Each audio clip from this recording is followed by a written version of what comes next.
ako ngayon po ay nasa harap ng bahay namin. At kagabi, nag-blizzard po dito sa New Jersey. Grabe. Ito pala pag umuulan ng snow.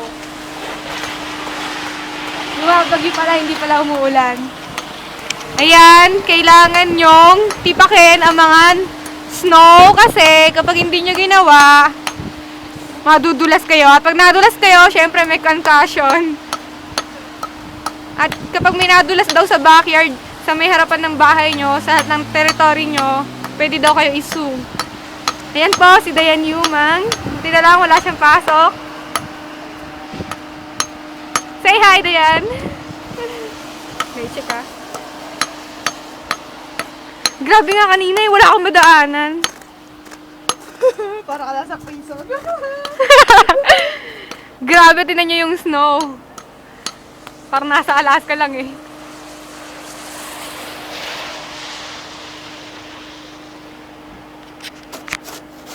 Yan ang first blizzard ko dito. Grabe. As in, grabe.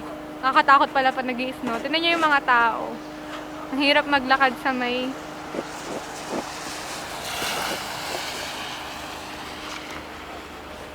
Yan, itutur ko ngayon. Tinan nyo, ang tipak-tipak na yelo. Yan, kailangan clear yan. Kailangan namin i-shovel yan.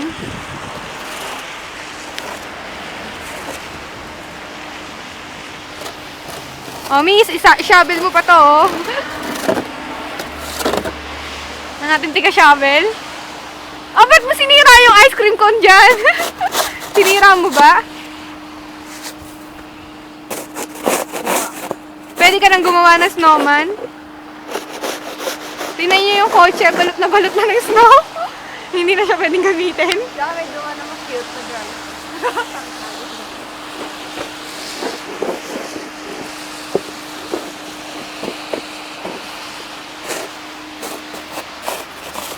Sige, Dayan. Kaya mo yan. Nandito lang ako sa likod mo. Suportado ka.